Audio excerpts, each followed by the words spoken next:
الحمد للہ رب العالمین والصلاة والسلام علی سید المرسلین اما بعد فاعوذ باللہ من الشیطان الرجیم بسم اللہ الرحمن الرحیم الصلاة والسلام علیک یا رسول اللہ وعلی آلک واصحابک یا حبیب اللہ الصلاة والسلام علیک یا نبی اللہ وعلی آلک واصحابک یا نور اللہ۔ فیضان قرآن کے سلسلے میں حاضر ہیں اور آج سورہ حدید کی ابتدا سے قرآن پاک کا درس سنیں گے۔ سورہ حدید مکے میں نازل ہوئی یا مدینے میں، اس میں اختلاف ہے۔ دونوں طرح کے قول ہیں، ایک یہ کہ مکے میں نازل ہوئی اور ایک یہ کہ مدینے میں نازل ہوئی۔ بعض علماء نے اس کے مضامین اور اسلوب بیان کے اعتبار سے اسے مدنی قرار دیا کہ اس سورہ مبارکہ میں جس سہل انداز میں آیات ہیں وہ اسلوب مدنی صورتوں کا ہے، اور بعد نے ساتھ یہ بھی دلیل دی کہ اس میں انفاق فی سبیل اللہ یعنی راہ خدا میں خرچ کرنے کا جتنی کثرت کے ساتھ تذکرہ ہے تو یہ عام طور پہ مدینہ منورہ میں ہی اس طرح کے احکام دیے گئے تھے۔ اس صورت میں 4 رکوع اور 29 آیتیں ہیں۔ عربی زبان میں حدید کا مطلب ہے لوہا، یعنی لوہے کو عربی زبان میں حدید کہتے ہیں۔ اس سورہ مبارکہ کی آیت نمبر 25 میں لوہے کے منافع اللہ تعالیٰ نے بیان فرمائے، اس مناسبت سے اس کا نام سورۃ الحدید ہے۔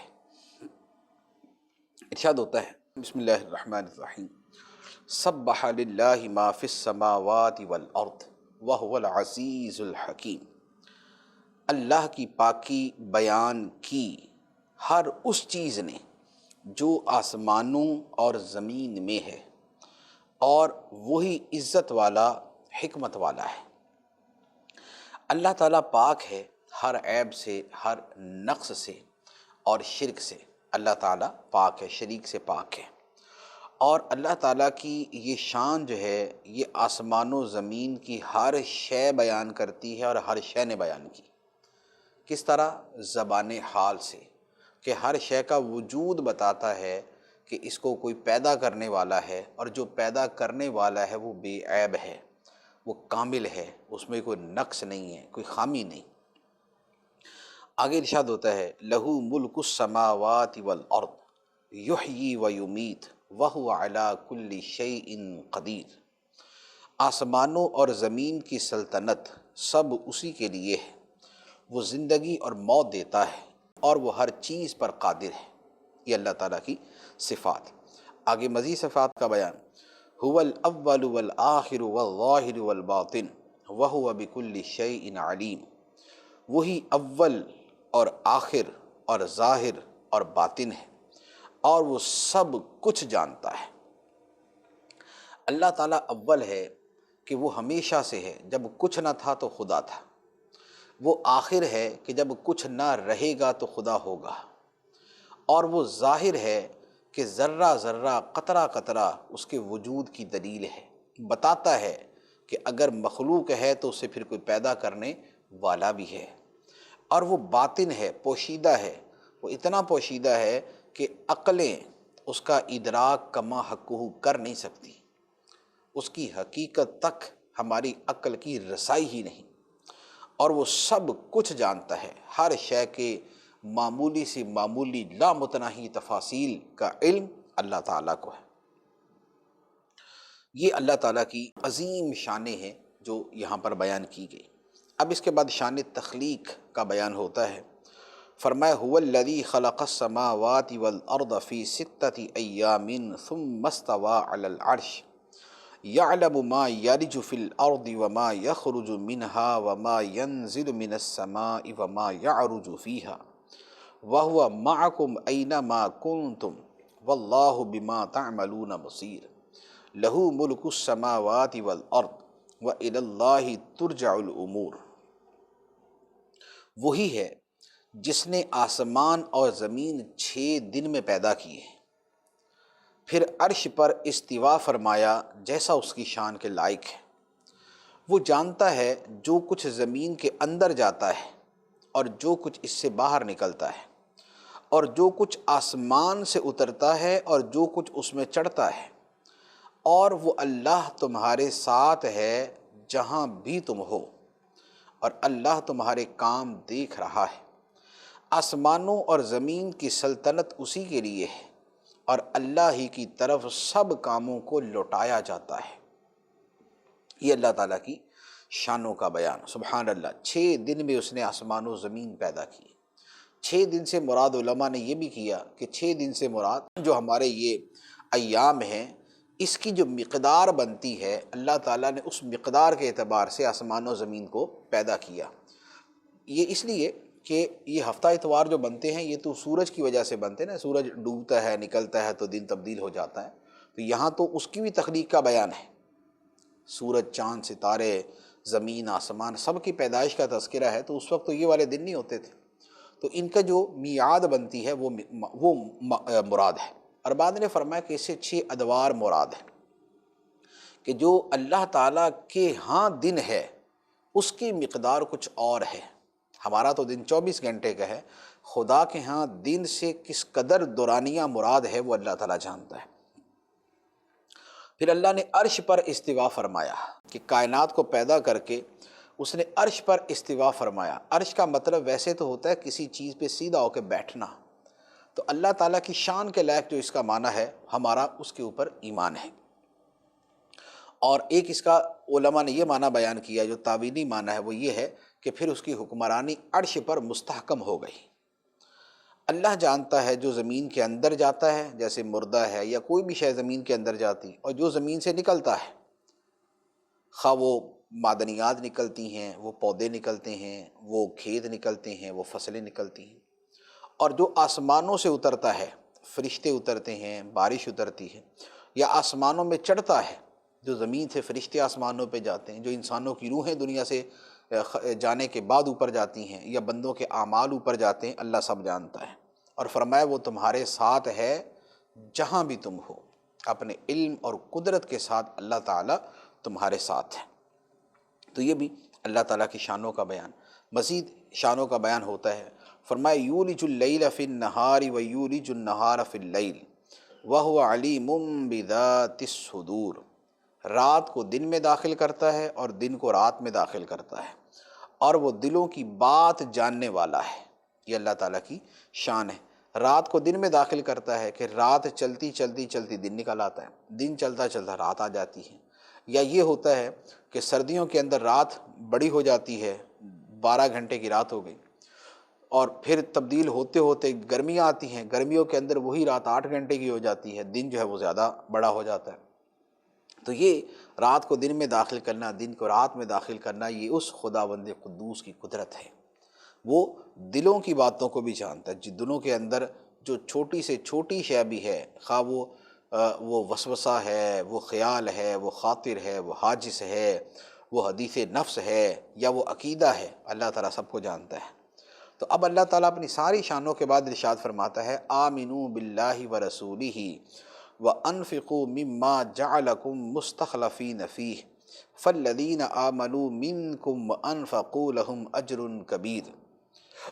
اللہ اور اس کے رسول پر ایمان لاؤ، اور اس کی راہ میں اس مال میں سے خرچ کرو جس میں اللہ نے تمہیں دوسروں کا جانشین کیا، تو تم میں جو ایمان لائے اور انہوں نے خرچ کیا ان کے لیے بڑا ثواب ہے۔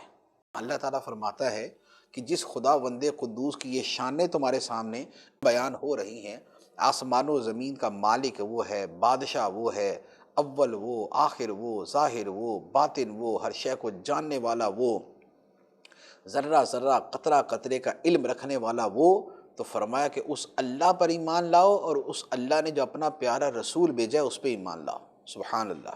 اور پھر فرماتا ہے کہ جس مال کے اندر اللہ نے تمہیں تمہارے پہلوں کا خلیفہ بنایا، کہ پہلے لوگ مالک تھے، وہ دنیا سے چلے گئے تو تمہاری ملک میں آ گیا، تم چلے جاؤ گے تمہارے بعد دوسرے مالک ہو جائیں گے، تو فرمایا کہ جس مال کے اندر اللہ تعالیٰ نے تمہیں دوسروں کا جانشین کیا ہے، اس مال میں سے اللہ کی راہ میں خرچ کرو۔ تو جو 2 حکم دیے، ایمان لاؤ اور خرچ کرو، اب اللہ تعالیٰ فرماتا ہے جو ان دونوں پہ عمل کرے، ایمان بھی لائے اور خرچ بھی کرے، تو فرمایا اس کے لیے بہت بڑا ثواب ہے، اس کے لیے بہت بڑا ثواب ہے۔ ایک یہاں پر میں مشورہ عرض کرتا ہوں، نبی پاک صلی اللہ تعالیٰ علیہ وآلہ وسلم کا طریقہ مبارکہ تھا کہ جب قرآن میں جنت کی کوئی آیت پڑھتے تو آپ جنت کی دعا کرتے، جب جہنم کی کوئی آیت پڑھتے جہنم کے بارے میں تو اللہ تعالیٰ سے پناہ مانگتے، اللہ تعالیٰ کی پناہ مانگتے۔ تو اب جیسے ایسی جو آیات ہو نا جس میں اللہ کی راہ میں خرچ کرنے کی بات ہو، جب یہ آیات پڑھیں یا سنیں تو کچھ نہ کچھ اللہ تعالیٰ کی راہ میں خرچ کر دیا کریں تاکہ ہاتھوں ہاتھ عمل ہو جائے۔ جیسے یہاں پر ایمان کا تذکرہ ہے تو الحمدللہ مومن تو ہم ہیں، تو ہم دوبارہ اپنے ایمان کا اظہار کر دیتے ہیں کہ ہم اللہ کی وحدانیت پہ ایمان رکھتے ہیں، ہم اللہ تعالیٰ کو اکیلا تنہا معبود مانتے ہیں اور اس کے محبوب علیہ الصلاۃ والسلام کو اس کا رسول مانتے ہیں۔ یہ ہم نے ایک حصے پر عمل کیا، اور دوسرا جو خرچ کرنا ہے تو اب ہمارے پاس 1 روپیہ ہے یا 10 روپے یا 100 روپیہ، جتنا ہم آسانی سے کر سکتے وہ کسی بھی غریب کو دے دیں، مسجد میں دے دیں، مدرسے میں دے دیں، کسی مبلغ اسلام کو دے دیں، تو یوں اللہ تعالیٰ کی راہ میں ہم خرچ کریں تاکہ ہاتھوں ہاتھ اس کے اوپر عمل ہو جائے۔ اب اللہ تعالیٰ فرماتا ہے وَمَا لَكُمْ لَا تُؤْمِنُونَ بِاللَّهِ وَالرَّسُولُ يَدْعُوكُمْ لِتُؤْمِنُوا بِرَبِّكُمْ وَقَدْ أَخَذَ مِيثَاقَكُمْ إِن كُنتُم مُؤْمِنِينَ، اور اے لوگو تمہیں کیا ہے کہ تم اللہ پر ایمان نہ لاؤ، حالانکہ رسول تمہیں بلا رہے ہیں کہ اپنے رب پر ایمان لاؤ، اور بے شک اللہ تم سے عہد لے چکا ہے اگر تم یقین رکھتے ہو۔ فرمایا اے لوگو تمہیں کیا ہے کہ تم خدا کو نہ مانو جبکہ اللہ کے رسول تمہیں اس طرف بلا رہے ہیں، اور رسول کس طرف بلا رہے ہیں؟ اسی وعدے کی طرف بلا رہے ہیں جو اللہ تعالیٰ نے تم سے یوم الست لیا تھا، جب آدم علیہ السلام کی پشت سے سارے انسانوں کو روحوں کی صورت میں ظاہر کیا اور فرمایا تھا الست بربکم، کیا میں تمہارا رب نہیں؟ تو سب نے کہا تھا بلا، کیوں نہیں یا اللہ تو ہمارا رب ہے۔ تو اسی وعدے کی یاد دہانی اللہ کے رسول کروا رہے ہیں۔ تو جب اللہ تعالیٰ تم سے وہ عہد لے چکا ہے اور اسی کی یاد دہانی یہ رسول کروا رہے ہیں، تو اب تمہیں کیا ہے کہ تم اللہ پر ایمان نہ لاؤ؟ تمہیں اللہ پر ایمان لانا چاہیے۔ آگے ارشاد ہوتا ہے هو الذی ينزل على عبده آیات بینات لیخرجکم من الظلمات الی النور وان اللہ بکم لرؤوف الرحیم، وہی ہے جو اپنے بندے پر روشن آیتیں اتارتا ہے تاکہ تمہیں اندھیروں سے نور کی طرف لے جائے، اور بے شک اللہ تم پر ضرور مہربان رحمت والا ہے۔ اللہ تعالیٰ پر بھی ایمان لانا ہے، اللہ کے رسول پر بھی ایمان لانا ہے، اور جو کتاب اللہ نے نازل فرمائی اس پر بھی ایمان لانا ہے۔ تو فرمایا کہ اللہ اپنے بندے پر روشن آیتیں اتارتا ہے تاکہ تمہیں اندھیروں سے اجالے کی طرف نکالے، اور یہ اللہ تعالیٰ کی رأفت ہے، رحمت ہے تمہارے اوپر۔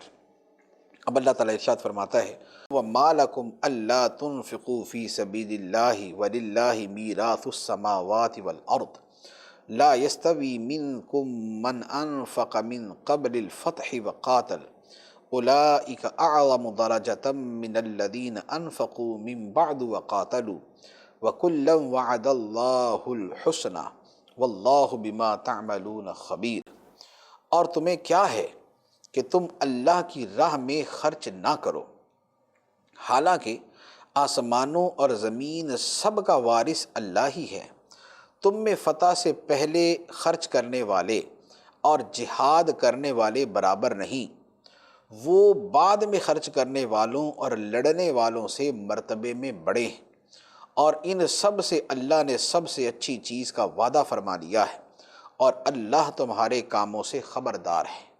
یہ اب ایمان والوں سے خطاب ہے۔ اللہ تعالیٰ فرماتا ہے کہ اے ایمان والو تمہیں کیا ہے کہ تم اللہ کی راہ میں خرچ نہ کرو، حالانکہ آسمان و زمین سب کا وارث اللہ ہے، آسمان و زمین کا مالک اللہ، اسی مالک نے تو تمہیں یہ سب کچھ دیا ہے، اور وہی مالک تمہیں حکم دے رہا ہے خرچ کرو اس کی راہ میں، تو پھر تمہیں کیا ہے کہ تم اللہ کی راہ میں خرچ نہ کرو۔ اور یقیناً حقیقت یہی ہے کہ ذرے ذرے قطرے قطرے ہر شے کا مالک اللہ ہے، وہ اللہ ہمیں عطا فرماتا ہے۔ جب وہی ہمیں حکم دے کہ میری راہ میں خرچ کرو تو کیوں نہ اس کی راہ میں خرچ کریں، ضرور ضرور ضرور ہمیں اس کی راہ میں خرچ کرنا چاہیے۔ اب اللہ تعالیٰ نے ایک اسی خرچ کرنے کے حوالے سے ہی ایک بڑی فضیلت کی بات ارشاد فرمائی، اس کا خلاصہ ویسے بھی میں عرض کر دوں، اس کا ایک نقطہ عرض کر دوں۔ وہ یہ ہے کہ جو شخص کسی حاجت اور ضرورت کے موقع پہ خرچ کرتا ہے اس کا مرتبہ یقیناً بڑا ہے، کیونکہ مشکل اوقات میں جس نے خدا کے دین کا کام کیا ہوتا ہے تو اس کا مرتبہ مقام اللہ کی بارگاہ میں بڑا ہوتا ہے۔ اسی اعتبار سے یہاں فرمایا کہ صحابہ کرام دو طرح کے ہیں، ایک تو مہاجرین اور انصار کی تقسیم ہے نا، ایک دوسری تقسیم ہے، وہ کیا ہے؟ وہ یہ ہے کہ صحابہ کرام ایک تو وہ ہیں جو فتح مکہ سے پہلے ایمان لائے اور فتح مکہ سے پہلے اللہ کی راہ میں خرچ کیا، دوسرے وہ ہیں جو فتح مکہ کے بعد ایمان لائے اور بعد میں خرچ کیے۔ تو اللہ تعالیٰ فرماتا ہے کہ وہ جو پہلے ایمان لانے والے اور پہلے خرچ کرنے والے ہیں ان کا مرتبہ بعد والوں سے زیادہ ہے، کیونکہ جنہوں نے پہلے خرچ کیا اس وقت تو اسلام جو ہے وہ کمزور تھا، اس وقت تو مسلمانوں کو شدید ضرورت تھی، دین کو ضرورت تھی۔ جس نے اس وقت ضرورت پوری کی اس کا مرتبہ بلند ہے اس بندے سے جس نے بعد میں ضرورت پوری کی۔ اور یہ آیت مبارکہ جو ہے یہ خلفائے راشدین یعنی حضرت ابو بکر صدیق، عمر فاروق، عثمان غنی، علی المرتضیٰ، عشرہ مبشرہ، یہ ان صحابہ کرام کی عظمت اور فضیلت پر بھی دلیل ہے، ان کی افضلیت کی بھی دلیل ہے کہ یہ تو سارے وہ ہیں کہ جنہوں نے سب سے پہلے خرچ کیا، تو ان کا مرتبہ بعد والوں سے زیادہ ہے۔ اور خصوصاً صدیق اکبر رضی اللہ تعالیٰ عنہ تو اصل الاصول وہ ہستی ہیں کہ جنہوں نے پہلے دن سے ہی اپنا سارا مال سرکار کو پیش کر دیا تھا، تو ان کا مرتبہ سب سے بلند ہے۔ تو یہ جو پہلے والے صحابہ کرام ہیں جنہوں نے فتح مکہ سے پہلے جو ایمان بھی لائے، خرچ بھی کیا، تو ان کا اور راہ خدا میں جہاد بھی کیا، ان کا مرتبہ بعد والوں سے زیادہ ہے۔ لیکن صحابہ سارے کے سارے ہیں جنتی، یہ بھی اللہ تعالیٰ نے فرما دیا، فرمایا کہ اللہ تعالیٰ نے وَكُلًّا وَعَدَ اللَّهُ الْحُسْنَى، سب سے اللہ تعالیٰ نے اچھا وعدہ کیا، اچھے سے مراد جنت، سب سے جنت کا وعدہ۔ لہذا صحابہ کرام فتح مکہ سے پہلے والے ہیں یا بعد والے ہیں، سارے کے سارے جنتی۔ صدیق اکبر، عمر فاروق، عثمان غنی تو بالکل ہی پہلے ایمان لانے والوں میں سے، یہ بھی جنتی، خدا نے ان سے بھی جنت کا وعدہ کیا۔ اور امیر معاویہ رضی اللہ تعالیٰ عنہ یا حضرت ابو سفیان رضی اللہ تعالیٰ عنہ یہ فتح مکہ کے قریب یا بعد میں ایمان لائے، یہ بھی جنتی، خدا نے ان سے وعدہ کیا ہے۔ حضرت ہند، حضرت ابو سفیان رضی اللہ تعالیٰ عنہ کی زوجہ، حضرت امیر معاویہ رضی اللہ تعالیٰ عنہ کی والدہ، یہ بھی جنتی، خدا نے ان سے بھی جنت کا وعدہ کیا ہے۔ تو یہ جب خدا نے ہی ان سے جنت کا وعدہ کیا ہے تو اب تو کسی کو کلام نہیں ہو سکتا۔ اب آگے اللہ تعالیٰ ارشاد فرماتا ہے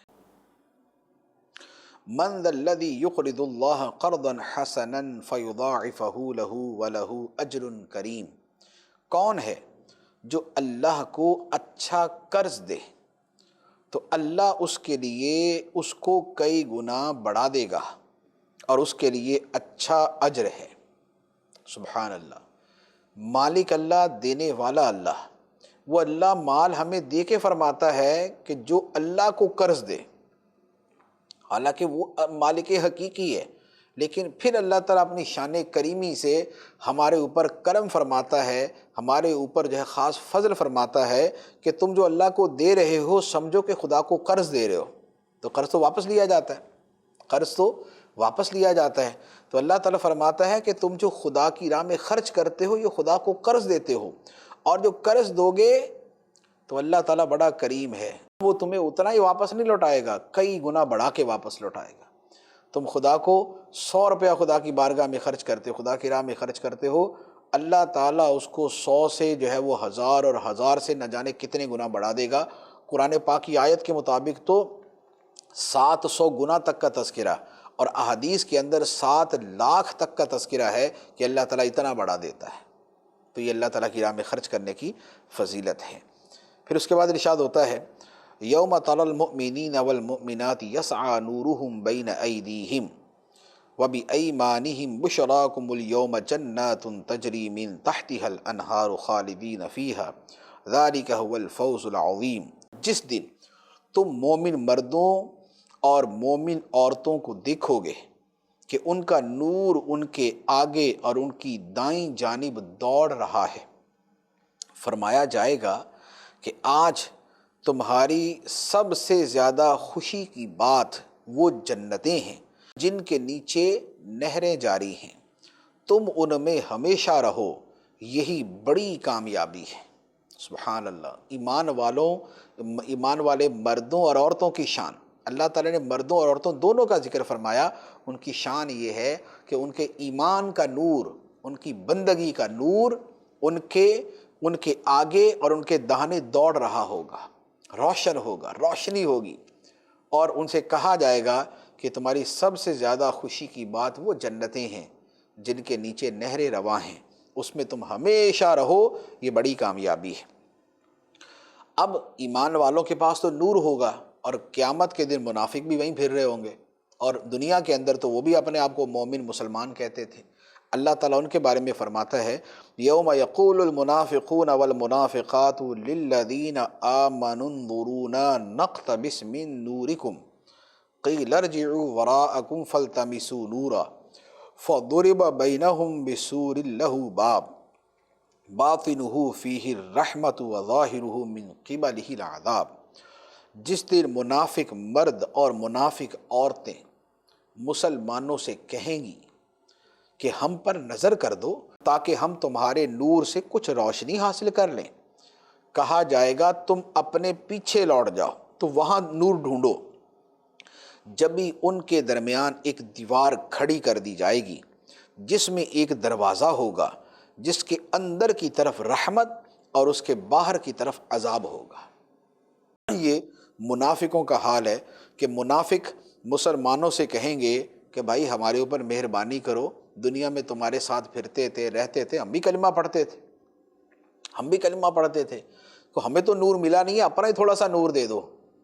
تو ان سے کہا جائے گا کہ نہیں، جاؤ واپس جاؤ دنیا میں، اپنا نور وہیں سے لے کے آؤ، جہاں ایمان لانا تھا، جہاں اطاعت کرنی تھی، جہاں منافقت سے بچنا تھا، تو وہاں سے جا کے نور لے کے آؤ، کوئی نور نہیں ہے۔ پھر مومنوں منافقوں کے درمیان ایک دیوار کھڑی کر دی جائے گی، اس میں ایک دروازہ ہوگا جس سے جنتی جنت میں چلے جائیں گے، ایک دروازہ جس سے جنتی جنت میں چلے جائیں گے، تو اس دروازے کے اندر ایک طرف جنت اور باہر کی طرف عذاب۔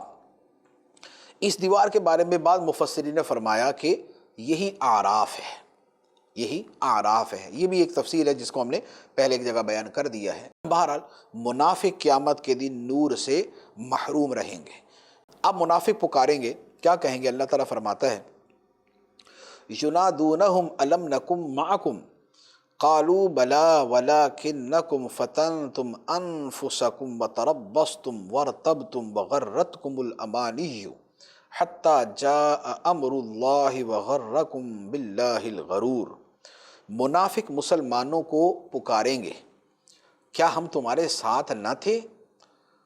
وہ مسلمان کہیں گے، کیوں نہیں، مگر تم نے تو اپنی جانوں کو فتنے میں ڈالا اور مسلمانوں کے نقصان کے منتظر رہتے تھے اور شک میں پڑے رہے، اور جھوٹی خواہشات نے تمہیں دھوکے میں ڈالے رکھا، یہاں تک کہ اللہ کا حکم آ گیا اور بڑے فریبی نے تمہیں اللہ کے بارے میں دھوکے میں ڈالے رکھا۔ منافق مسلمانوں سے کہیں گے، یار دنیا میں ہم بھی تمہارے ساتھ تھے، ہم بھی نمازیں پڑھتے تھے، ہم بھی مسجد نبوی میں جاتے تھے، ہم بھی تمہارے ساتھ ہر جگہ پہنچ جاتے تھے، تو آج ہم ادھر تم جنت میں، یہ کیا؟ تو مومن ان کو جواب دیں گے کہ تم ظاہراً تو ہمارے ساتھ تھے، اندر سے تم کچھ اور تھے، ہمارا نقصان چاہتے تھے، فتنے میں پڑے رہتے تھے، اپنے نفس کی خواہشوں کے پیچھے چلتے تھے، دل سے ایمان قبول ہی نہیں کیا تھا، تو تم دھوکے میں پڑے ہوئے تھے، اور شیطان جو سب سے بڑا فریبی ہے اس نے تمہیں دھوکے میں ڈالا ہوا تھا، تو اب ادھر ہی پڑے رہو۔ اب کہا جائے گا، فَالْيَوْمَ لَا يُؤْخَذُ مِنْكُمْ فِدْيَةٌ وَلَا مِنَ الَّذِينَ كَفَرُوا مَأْوَاكُمُ النَّارُ هِيَ مَوْلَاكُمْ وَبِئْسَ الْمَصِيرُ۔ تو آج نہ تم سے کوئی فدیہ لیا جائے گا اور نہ ہی کھلے کافروں سے کوئی فدیہ لیا جائے گا، تمہارا ٹھکانہ آگ ہے، وہ آگ ہی تمہاری ساتھی ہے، اور کیا ہی برا ٹھکانہ ہے۔ نہ منافقوں سے کوئی فدیہ لے کے ان کی جان چھوڑی جائے گی، نہ کافروں سے فدیہ لے کے ان کی جان چھوڑی جائے گی، ان سب کا ٹھکانہ جہنم ہوگا۔ اللہ تعالی ہمیں ان دونوں چیزوں سے، کفر سے اور منافقت دونوں سے محفوظ فرمائے۔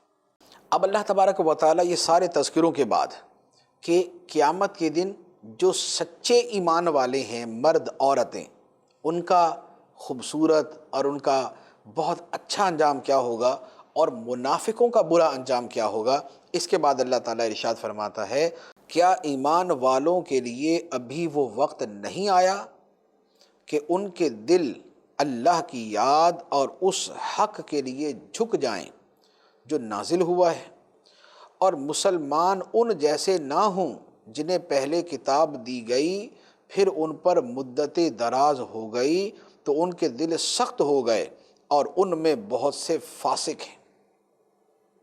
یہ نصیحت جو ہے یہ ایمان والوں کو ہے، اور یقین کیجئے کہ یہ بہت واضح نصیحت ہے، اور ایسی نصیحت ہے کہ اگر ہم میں ایک ایک بندہ اپنی ذات کے حوالے سے غور کرے تو یہ قرآن کی آیت ڈائریکٹ اسی کو مخاطب کرتی ہے۔ فرمایا کہ کیا ایمان والوں کے لیے ابھی وہ وقت نہیں آیا کہ ان کے دل اللہ کی یاد کے لیے جھک جائیں اور جو حق خدا نے اتارا ہے اس کے لیے جھک جائیں، اور جو ایمان والے ہیں وہ سابقہ امتوں جیسے نہ ہوں، وہ عیسائیوں یہودیوں جیسے نہ بنیں کہ جن پر خدا نے کتاب نازل کی پھر ان لوگوں پہ ایک عرصہ دراز گزر گیا تو ان کے دل سخت ہو گئے اور وہ فاسق بن گئے۔ یعنی کتاب اتری، کچھ عرصے تک تو بڑا عمل کیا، بڑے نیک بنے رہے، لیکن پھر کیا ہوا؟ زمانہ گزرتا گیا، نسلیں گزرتی گئی، اور کچھ عرصے بعد نتیجہ یہ نکلا کہ بعد والوں کے دل سخت ہو گئے، نہ خدا کی کتاب پڑھنے کی توفیق، نہ اس کا کوئی اثر ہوتا تھا، اور فسق و فجور میں پڑ گئے۔ کیا ہم مسلمانوں کا حال اسی سے کچھ ملتا جلتا نہیں کہ قرآن نازل ہوئے اب 1400-1500 سال گزر گئے، اور اب ہماری حالت یہ ہے کہ ہمارے دل بھی آہستہ آہستہ سخت ہیں، قرآن سنتے ہیں تو اثر نہیں ہوتا، کوئی نصیحت ہمارے دل پہ اثر نہیں کرتی، ہمارا دل نرم نہیں پڑتا، فسق و فجور کے اندر لوگوں کی اکثریت مبتلا ہے، گناہوں میں، بدکاریوں میں، شرابوں میں، اور دین سے دوری میں، بے نمازی، سود خوری، شراب، رشوت اور دیگر گناہ کے کام ان میں پڑے ہوئے۔ کثیر منہم فاسقون، کتنی کثرت سے فسق و فجور میں مبتلا لوگ ہیں۔ تو اللہ تعالیٰ فرماتا ہے کہ کیا تمہارے لیے ابھی وہ وقت نہیں آیا کہ تمہارے دل جو ہے اللہ کی یاد کے لیے جھک جائیں اور تم سابقہ لوگوں کی طرح نہ بنو کہ زمانے گزرنے سے دل سخت ہو گئے، فاسق و فاجر ہو گئے۔ علمان والحفیظ، یقین کیجئے یہ وہ آیات ہیں جن سے بڑے بڑے لوگ سدھر گئے۔ بڑے بڑے جو اولیاء کرام ہیں ان کے بارے میں مروی ہے کہ ان کی توبہ کا سبب یہ آیت بنی۔ یہ آیت کہیں سنی، گناہوں کی زندگی میں لگے ہوئے تھے، یہ آیت سنی تو دل پہ ایسی چوٹ لگی کہ فوراً جو ہے وہ توبہ کر لی۔ حضرت مالک بن دینار رحمۃ اللہ علیہ، حضرت فضیل بن عیاض رحمۃ اللہ علیہ جیسی عظیم ہستیاں یہی آیات سن کے جو ہے وہ سیدھی راہ پہ آئی تھیں، یہی آیات سن کے انہوں نے توبہ کی تھی۔ اب آگے اللہ تعالیٰ فرماتا ہے اعلموا ان اللہ یحیی الارض بعد موتها قد بینا لکم الآیات لعلکم تعقلون۔ جان لو کہ اللہ زمین کو اس کے مرنے کے بعد زندہ کرتا ہے، بے شک ہم نے تمہارے لیے نشانیاں بیان فرما دیں تاکہ تم سمجھو۔ تو اللہ تعالیٰ زمین کی موت کے بعد اس کو زندہ کر دیتا ہے، تو یہ اس کی قدرت کی دلیل ہے۔ اب یہ جو سابقہ دلوں کی سختی کے حوالے سے بھی میں نے عرض کیا ہے، تو اس کے حوالے سے جو بڑا آسان نسخہ ہے جس سے دل نرم ہوتے ہیں، نبی پاک علیہ السلام نے فرمایا کہ موت کی یاد سے اور تلاوت قرآن سے دل کا زنگ دور ہوتا ہے، اور یہ حقیقت ہے۔ موت کو یاد رکھیں تو ہم بہت ساری چیزوں کے اندر ہمارا دماغ جو ہے وہ ٹھیک رہتا ہے اور ہمارا دل سدھر جاتا ہے، نرم پڑ جاتا ہے۔ موت یاد نہیں ہے تو پھر بڑا مشکل ہوتا ہے کہ ہمارے دل کی اصلاح ہو سکے۔ اب اس کے بعد اللہ تعالیٰ پھر راہ خدا میں خرچ کرنے والوں کا بیان کرتا ہے۔ ارشاد فرمایا ان المصدقین والمصدقات واقرضوا اللہ قرضا حسنا یضاعف لهم ولهم اجر کریم۔ بے شک صدقہ دینے والے مرد اور صدقہ دینے والی عورتیں اور وہ جنہوں نے اللہ کو اچھا قرض دیا، ان کے لیے کئی گنا بڑھا دیا جائے گا اور ان کے لیے عزت کا ثواب ہے۔ جو صدقہ دینے والے ہیں وہ خدا کو قرض دینے والے، اللہ تعالیٰ ان کو بڑھا کر اجر عطا فرمائے گا۔ آگے ارشاد ہوتا ہے والذین آمنوا باللہ ورسولہ اولئک هم الصدیقون والشہداء عند ربہم لہم اجرہم ونورہم والذین کفروا وکذبوا بآیاتنا اولئک اصحاب الجحیم۔ اور وہ جو اللہ اور اس کے سب رسولوں پر ایمان لائیں وہی اپنے رب کے نزدیک صدیق اور گواہ ہیں، ان کے لیے ان کا ثواب ہے اور ان کا نور ہے، اور جنہوں نے کفر کیا اور ہماری آیتیں جھٹلائیں وہ دوزخی ہیں۔ جو اللہ رسول پہ ایمان لانے والے وہ صدیقین میں داخل ہیں اور وہ اللہ کے ہاں دوسروں کے گواہ ہیں، دوسروں پر وہ گواہ بنیں گے۔ اب اس کے بعد اللہ تعالیٰ دنیا کی حقیقت کو بیان فرماتا ہے۔ ارشاد فرمایا اعلموا انما الحیات الدنیا لعب ولہو وزینۃ وتفاخر بینکم وتکاثر فی الاموال والاولاد کمثل غیث اعجب الکفار نباتہ ثم یہیج فتراہ مصفرا ثم یکون حطاما وفی الآخرۃ عذاب شدید ومغفرۃ من اللہ ورضوان وَمَا الْحَيَاةُ الدُّنْيَا إِلَّا مَتَاعُ الْغُرُورِ۔ اس کے صرف ترجمے پر غور کر لیں تو آخرت اور دنیا کا جو تقابل ہے وہ بڑا کھل کے سامنے آ جاتا ہے۔ فرمایا جان لو کہ دنیا کی زندگی تو صرف کھیل کود اور زینت اور آپس میں فخر و غرور کرنا اور مال اور اولاد میں ایک دوسرے پر زیادتی چاہنا ہے۔ دنیا کی زندگی ایسے ہے جیسے وہ بارش جس کا اگایا ہوا سبزہ کسانوں کو اچھا لگا، پھر وہ سبزہ سوکھ جاتا ہے تو تم اسے زرد دیکھتے ہو، پھر وہ پامال کیا ہوا بیکار ہو جاتا ہے، اور آخرت میں سخت عذاب ہے اور اللہ کی طرف سے بخشش اور اس کی رضا بھی ہے۔ اور دنیا کی زندگی تو صرف دھوکے کا سامان ہے۔ یہ ہے دنیا کی حقیقت۔ کیا ہے لے دے کے؟ کھیل کود ہے، زینت ہے، میرے کپڑے اچھے تو میں لباس بڑا شاندار پہنتا ہوں، گاڑی بڑی اعلیٰ ہے، جوتے بڑے نفیس ہیں، گھر کا سامان ڈیکوریشن بڑی شاندار ہے، آپس میں فخر و غرور ہے۔ میرے پاس یہ گاڑی، وہ بولتا میرے پاس اس سے 2 قدم آگے کی گاڑی ہے، میرے پاس یہ سوٹ ہے، میں تو فلاں پہنتا ہوں۔ فخر و غرور، مال اور اولاد میں ایک دوسرے پر زیادتی چاہنا، میرا مال بڑھ جائے، میرے پیسے بڑھ جائیں، بینک بیلنس بڑھ جائے، میرے اکاؤنٹ کھل جائیں، اپنے ملک میں دوسرے ملک میں پیسہ ہی پیسہ، زمینیں جاگیریں فصلیں میرے پاس یہ ہو جائیں۔ فرمایا دنیا یہ ہے جو تم نے بنائی ہوئی ہے، تو جس کو تم جو ہے وہ اپنی دنیا کے اندر، جس کے اندر تم مشغول رہتے ہو۔ تو فرمایا کہ یہ دنیا کیسی ہے؟ ایک بارش ہوتی ہے، سبزہ اگتا ہے، بڑا اچھا لگتا ہے، لیکن پھر کیا ہوتا ہے؟ وہ سبزہ خشک ہو جاتا ہے، چورا چورا ریزہ ریزہ ہو جاتا ہے، ختم ہو جاتا ہے، بیکار ہو جاتا ہے۔ اسی طرح دنیا ملتی ہے تو بڑی لہلہاتی اور بڑی خوشگوار نظر آتی، بڑی خوبصورت نظر آتی، لیکن پھر وقت کے ساتھ ساتھ کیا ہوتا ہے؟ یہ دنیا ہاتھ سے نکل جاتی ہے، یا بندہ دنیا سے نکل جاتا ہے، سب دنیا ختم، سب دنیا فنا ہو گئی، اب کچھ بھی ہاتھ میں باقی نہیں، خالی ہاتھ وہی لٹھے کے کفن کے اندر قبر میں ڈال دیا جاتا ہے۔ تو فرمایا یہ دنیا ہے، یہ دنیا ہے جس نے تمہیں دھوکے میں ڈالا ہوا، حالانکہ اس کے مقابلے میں آخرت ہے جہاں دونوں طرح کے معاملات ہیں، شدید عذاب بھی ہے اور اللہ تعالیٰ کی خوشنودی اور رضامندی بھی ہے۔ تو اس دنیا میں جو کماؤ گے آخر کے اندر اس کا صلہ پاؤ گے، اس دنیا میں جو بو گے آخر کے اندر اسی کا تم نے پھل پانا ہے۔ تو یہ دیکھ لو کہ تم یہاں جو بو رہے ہو اس کا نتیجہ عذاب شدید ہے یا خدا کی طرف سے مغفرت اور خوشنودی ہے۔ تو فرمایا کہ دنیا کی زندگی تو صرف دھوکے کا سامان ہے کہ جس میں پڑھ کے تم ساری چیزوں کو بھلا دیتے ہو۔ تو دنیا میں نہیں پڑھنا، کس میں پڑھنا ہے، کس کی طرف جانا ہے؟ وہ اللہ تعالیٰ نے اگلی آیت کے اندر بیان فرمایا سابقوا الی مغفرۃ من ربکم وجنۃ عرضها کعرض السماء والارض اعدت للذین آمنوا باللہ ورسلہ ذالک فضل اللہ یؤتیہ من یشاء واللہ ذو الفضل العظیم۔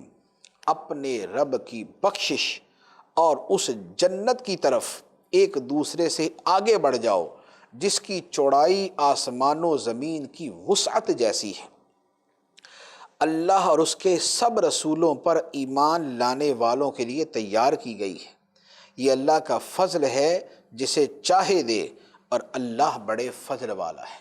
فرمایا تم دنیا کے پیچھے پڑتے ہو، وہ کیا دنیا ہے؟ لڑائی ہے، حسد ہے، دشمنیاں ہیں، مقابلے بازیاں ہیں، کبھی لاس ہے، کبھی پروفٹ ہے، کبھی فائدہ ہے، کبھی نقصان ہے، کبھی ٹینشن ہے، کبھی سر درد ہے، کبھی جو ہے وہ بلڈ پریشر ہائی ہو گیا، کام کی کثرت سے شوگر ہو گئی، بدن ڈھرک گیا، بوڑھا ہو گیا، بندہ مر گیا۔ یہ دنیا ہے، اور اس کے مقابلے میں کیا ہے؟ جنت ہے، خدا کی طرف سے بخشش ہے، جنت ہے۔ وہ جنت آسمان و زمین کے پھیلاؤ جیسی اس کی چوڑائی ہے۔ ملے گی کس کو؟ جو سچا مومن ہوگا۔ جو سچا مومن ہوگا تو فرمایا کہ اس جنت کی طرف جلدی کرو، اس جنت میں جانے کی کوشش کرو، باقی یہ دنیا کے اندر جو ہے وہ نہ پڑو۔ اب دنیا کے اندر تکلیفیں بھی آتی ہیں، پریشانیاں بھی آتی ہیں، اس کا کیا کریں؟ اللہ تعالیٰ نے اس کا حل ارشاد فرما دیا، فرمایا ما اصاب من مصیبت فی الارض ولا فی انفسکم الا فی کتاب من قبل ان نبرأها ان ذلک علی اللہ یسیر۔